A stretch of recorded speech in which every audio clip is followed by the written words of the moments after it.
Welcome back to another episode of Excalibur CCG TV's Talking Comics. We're your host. I'm Randy. I am Mark. And we're going to be talking about books, comic books. Lots and lots. Yes, will be on the shelf for March 7th, 2018. Still had to move the paper a little bit to see. If you guys do not know how to get to our location, you can go to our Facebook page or our website, ExcaliburCCG.com, and you can find directions, you can find phone numbers, you can find the ability to pre-order stuff for your pull lists. Yep. Much to do there, and soon you'll be able to find much more when we suddenly have our cloud-based pull list from Diamond for you guys.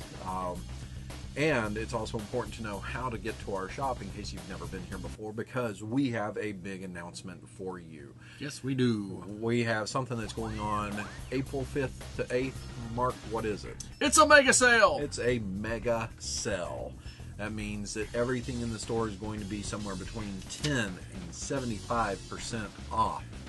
And, I mean, just in time for the movie, we had to have the Thanos on our flyer here. He looks really constipated. Absolutely. So, toys, back issues, the higher end back issues, graphic novels, cards, just about games, anything you can think of in the store here. Even the drinks and the candy will have 1% off during this time. And the great deal that we have with this being 4 days, you can come to our shop and you can go to our location in Texarkana, which is only somewhere between an hour and a half away. Yep. So, you know, not bad to drive and find, you know, great little treasures at either location. It's a gauntlet of savings. That's great. I like it. Infinite savings. Of infinite savings. Yeah, why did he... Oh, that was a missed opportunity. It's okay. We'll think about it for next time. Lots of comics to talk about this week. Yes. Some cool number ones. One that I've been looking forward to. Mark's going to tell us about that one first. And then some big issues that will be hitting the shelf as well for some of the most popular books that come to the comic shops. Plus a little bit of news and some back issues of the week. Absolutely. Let's dive right in. What do you have? First up, from Image, is Gideon Falls, number 1. Yes. Guys. This is Jeff Lemire and Andrea Sorrentino, an awesome creative team. Previously did Green Arrow and what was Old Man Logan. Old Man Logan. So I don't have to read that now. Oh. I got a little excited. The lives of a reclusive young man obsessed with a conspiracy in the city's trash and a washed-up Catholic priest arrive... Oh, God. Was he washed up on the shore? These glasses suck.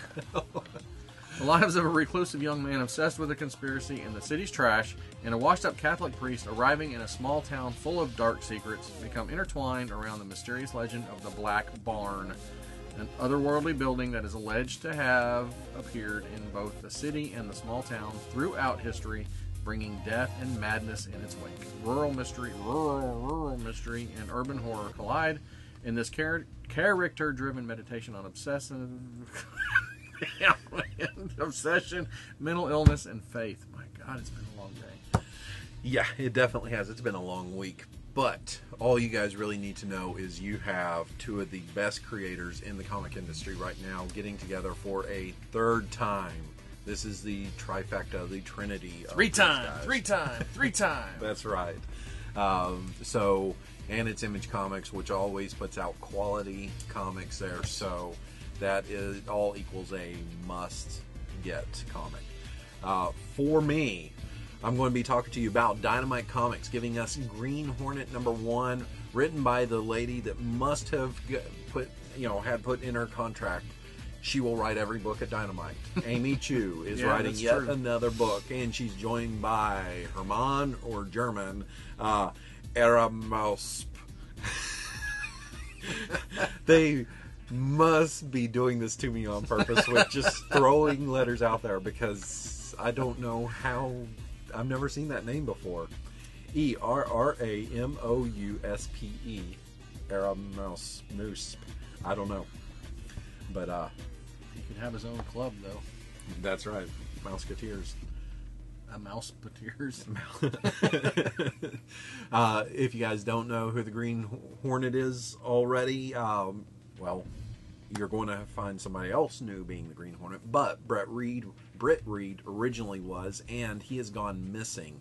And meanwhile, crime is on the rise in Century City. And in order for people to keep, the people who know, to keep Britt's identity secret so that people don't put two and two together that Green Hornet's also gone missing, they must be the same person. It's up to Kato and his daughter, Mulan, to protect the city and to protect the Green Hornet's legacy. It looks like it's probably going to be Mulan who's stepping into the shoes as the new Green Hornet. Because nobody would notice the difference between a big dude and a... If they're going with the Batman mythos that you never really know, it's just everybody hears, and maybe that's what we can say about that. But I didn't know Kato had a daughter. I didn't either. I know they've had the Kato comics previously that had a female Kato, but maybe that was also his daughter. That could be. And this is supposedly a continuation of what Kevin Smith was previously doing with Green Hornet. Okay. Best wishes to Kevin Smith for his recovery and all that also. Yeah, absolutely. Yeah. Not like he's going to ever see this, but, you know. He had a tough one there. Yeah. Close call. All right, next up for me is Marvel Comics, Infinity Countdown, number 1 of 5. Didn't they? How many number 1s? There are a lot. They had like a number 1, 2, 3 weeks ago, 4 weeks ago. Oh, in this previews, there's like number 1s for like 5 different Infinity books. Good Lord. Yeah. Okay. Jerry Dugan, Aaron Cooter. The saga of the Infinity Stones begins again. As the Infinity Stones reappear around the cosmos, the ultimate race for power is on. Battles will be fought, blood will be spilled, lives will be lost, all as the greatest cosmic heroes and villains vie for possession of the Power Stone. Towering over a remote asteroid, somehow grown to the size of a building. I don't know that a building would tower over an asteroid, but okay. Watch as the path to infinity opens before your eyes, and the end, capital letters, all caps, the end lies near. So they're building to something. I don't know what it is. They've really changed what the Infinity Stones even look like now, because they look like some stone you just chipped off the wall of some cave there. Well, so we're building to an end in 5 issues. So in 6 months they'll be like number 1s again. Could be. It's Marvel. Absolutely. Here's the big one for everybody. Image Comics. Robert Kirkman and Lorenzo De Felici are at it again. Well, Robert Kirkman's at it again, giving us a new number 1, Oblivion Song number 1. It has been a decade since Philadelphia and its 300,000 inhabitants disappeared. They fell into the void, or into oblivion. Oblivion may be something that's taken over. I'm not sure exactly what it is, but the government has pretty much written off the city. And Nathan Cole is the one sole person that seems to want to get them back. He is going every day into Oblivion, risking life and limb with all the strangeness that's going on there. Is he looking for survivors, or is there something else that he's secretly looking for? That's going to be the big question here. If you're a fan of Robert Kirkman, Walking Dead's been huge, Outcast has been very successful. He has just ended Invincible, so it's time for a new book from Kirkman. Here it is, finally. All right. Also from Image, PRISM Stalker number 1, by written art and everything by Sloan Leong. This has a special low introductory price of $2.99, which I thought that's what their books were anyway. They used to be, yeah. Oh, okay. They finally went up. Okay. For fans of Octavia Butler, Sailor Moon, and the biopunk horror of David Cronenberg, comes PRISM Stalker, an ongoing sci-fi adventure series by Sloan Leong. Vep is a young refugee raised away from her devastated home planet as an indentured citizen in a foreign colony. She works tirelessly for her insectoid hosts, and she works hard for the money. But there is no exit in sight in this vicious, dripping city nest. Okay, dripping. Yeah. The eye of opportunity is closing. Her duty is to her family and her siblings, but what more can she do for them here? The answer appears faster than she is ready for. Just saying Cronenberg and then throwing in some of those words Dripping. gives me Yeah, some the fly. insects and Yeah. all sorts of stuff now. Mhm. Someone else out there is a fan of that. That churns my stomach. Few number ones, but we're not done because we have a lot. We have a handful more of the big books. First up, we have Batman number 42. This is part 2 of Everyone Loves Ivy, brought to you by Tom King and Mikhail Janin. With this, we see that Ivy has taken control of every man, woman, and child on the planet. And somehow, Batman and Catwoman are the only two people that have not been possessed to overcome by her wily ways. Now we're going to have to see, is it too much for them? Can they overcome everything? They had some nip it in the bud joke, and I was like, no, I'm not going to say that. They've got to try and stop Ivy. Ivy has every superhero and supervillain under control. To me, that's going to be a pretty tough task if that's the case. But it's Batman, and It it's is. supposed. Yeah, it's Batman. So yes, no problem. No sweat. He does this before dinner every Yes. Tuesday. Hold my beer. That's right. Okay, so Justice League number 40, DC Comics, written by, I guess this is Christopher Priest's first issue, maybe? Could be. Pete Woods doing the art. Yeah, I think that is. Justice Lost Part 2. Maybe he did the 39 too, then, since it's a Part 2. Part 2. Trapped aboard the crippled Watchtower, the combined Justice League and Justice League of America teams clash over leadership and the urgent question of who can be rescued and who will be left behind. Meanwhile, the Green Lanterns face critical choices over how to deal with the League's two most powerful figures. Well, who would that be now? That'd be Aquaman and Wonder Woman. Okay. No Superman? Maybe Flash and Wonder Woman. Okay. I don't know. I don't either. Superman could be, but I still think that all three of those could take Superman easily. Which version? That's also a question to answer later.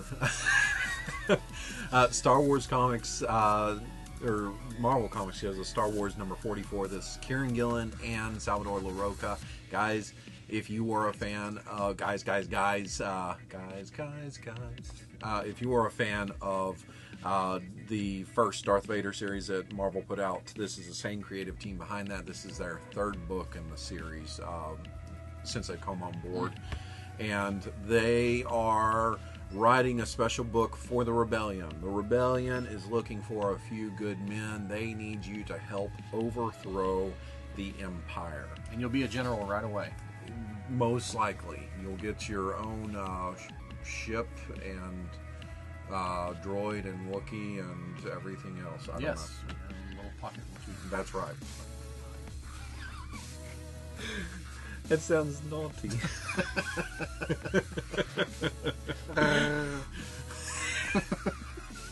That makes it even worse. Or better, depending. Yeah. So what's the last one we have here? We have Walking Dead, number 177. Robert Kirkman, Charlie Adlard. New World Order Part 3. Meet Officer Mercer. That's all it says. Meet Officer Mercer. They have presented a whole new thing where maybe the landscape of everybody's dead is not necessarily the case with this storyline. So it could mean some huge changes for the book when all is said and done here. Because, I mean, right now we've just seen pockets of people. And pocket Wookiees. And pocket Wookiees. But I think they said there were some 30,000 people that were a part of this colony that they have here. And all it takes is one Rick to tear it all down. Absolutely. Absolutely. He is like Jack Bauer's daughter on 24. Yeah.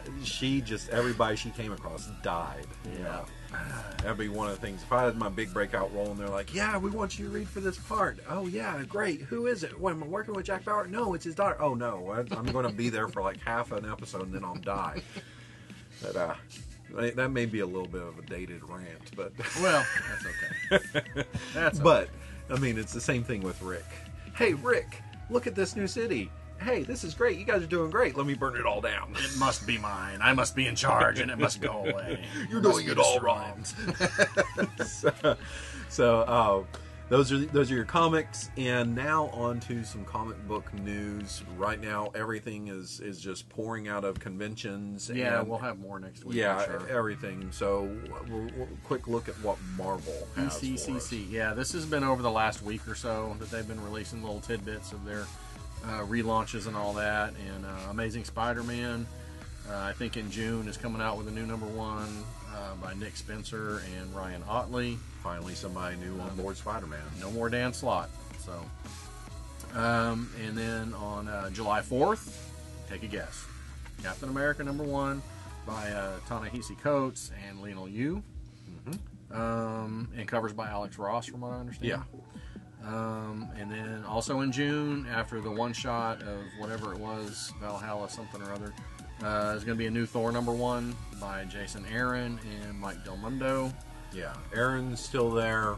Sadly, Dotterman is moving on to other Yeah, stuff. that's very disappointing, but because I would have liked to have seen him take on, regular Thor. I'm not sure what month this is. I think it's June. It's the Immortal Hulk.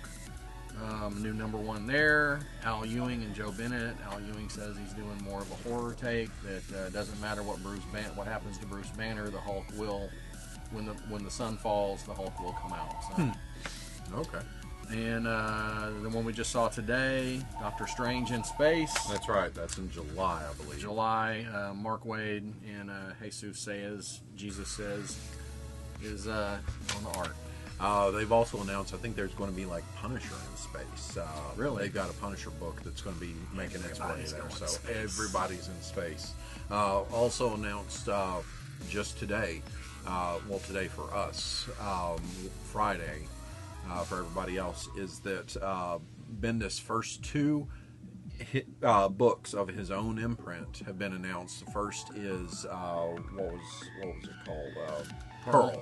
Pearl with Michael Gaydos on board for the art, and then they announced covers with David Mack. And so one of those is romance with a Yakuza tattoo artist, accidental killer falling for the rival, and then covers is, I think, supposed to be true story.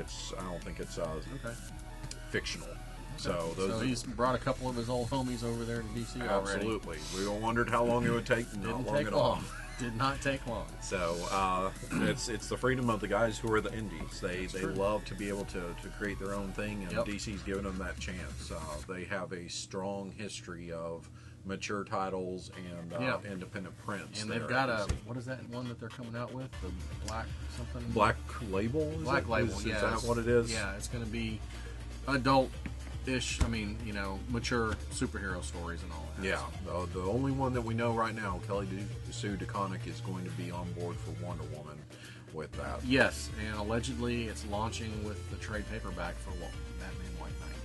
Oh, okay. That's going to be the launch time. But yeah, there's more to come with that. Oh, yeah. They've just said, too much being announced all at one time. They want to spread it out. Totally understand that. Oh yeah. Also, who's coming back to Marvel? Oh yeah. If any of you guys have been feeling like maybe there's a lack of like a huge superstar writer, Jonathan Hickman is on his way back. It looks like that's the case, and we can only hope that we may see some Fantastic Four from him. That would be. We don't know anything else other than because of delays with Doomsday Clock being stretched out and everything, he's not going to be on board right away for DC. So it looks like Marvel gets him because of that. So man's got to work. Absolutely, and it looks like with Cebulski there, that we're definitely seeing some changes that are happening, and Gail some people Simone being coming brought back to do stuff. Absolutely. You're going to see it's going to look kind of probably like early 2000s Marvel, which was a very strong Marvel. Yeah. So DC put out some strong work then too. It was like a friendly rivalry between both companies. Well, maybe Straczynski will come back and do something. Hopefully not Spider-Man. Hopefully not Spider-Man. But I think that was more Joe Quesada stuff. He was, from what I've read, he was kind of forced to go in a direction he didn't want to go in. Okay. Some of that stuff. So Cool. So lots of news, and now it is time for the back issue of the week. Yep. Mark continues to go old school. Yep. What do we have? Another old school Marvel title. This is the very first Thor book I ever bought off the shelf. Unfortunately, it was in the middle of a storyline, so I had to go hunt the one before that down. Not as easy as you'd think. Not back in that Back day. then. Yeah, it was like hunting, going to every pack-a-sack, drugstore, everything around town. Having, bug my parents to drive me around. So, but it's Thor 215. This was a story arc with the villain was Zor, spawner of worlds, and he had kidnapped Lady Sif, and the Asgardians were after him. He had gotten away in this big ship in this issue, and Sif was in this chamber, and Thor couldn't open the chamber without killing her. So that's kind of how it cliffhangered, I think, and if I remember right, into the next issue. It's been a long time since I read that.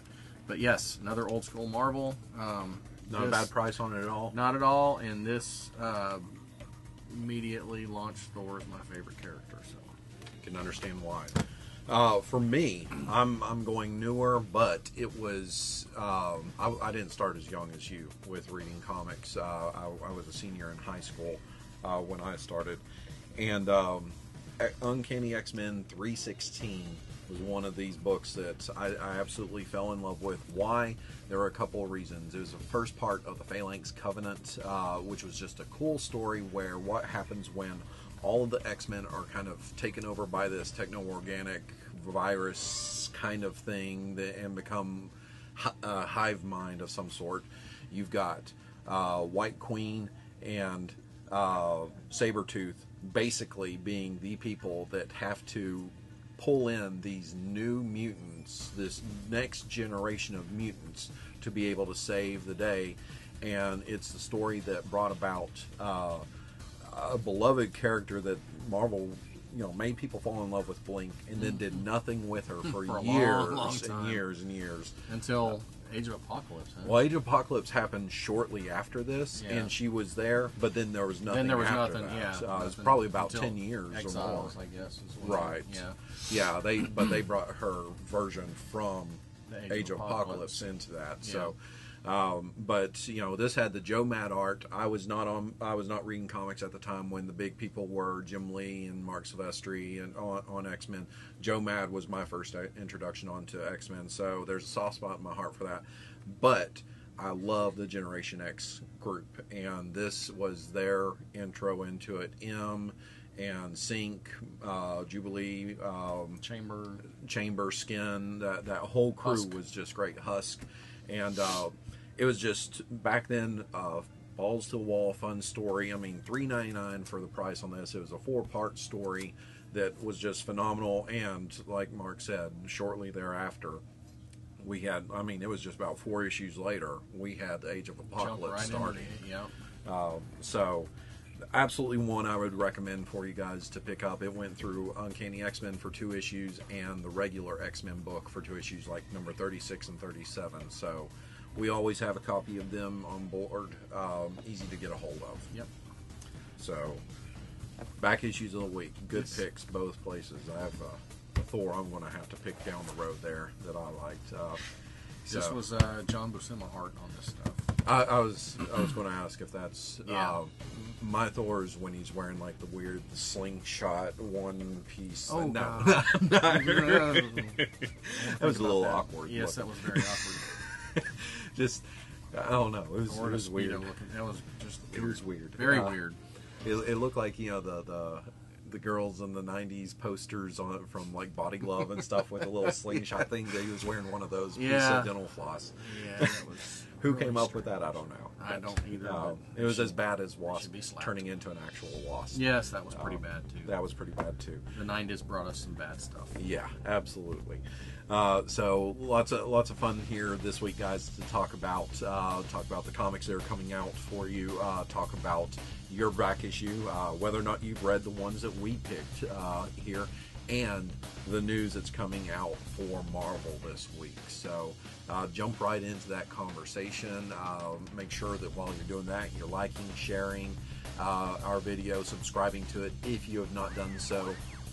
And we should have more DC next week coming out of East yeah, Coast Comic. absolutely. So it won't all be Marvel all the time. Well, I mean, we had back when DC was doing their rebirth, it was a lot of DC news. So, I mean, that happens when we're having a launch of a company doing some company-wide launch there. So, I just sound like Chris Hunter there, saying something and then repeating it in a totally different way. So, brought some old school for you this week, guys. Guys. Yes.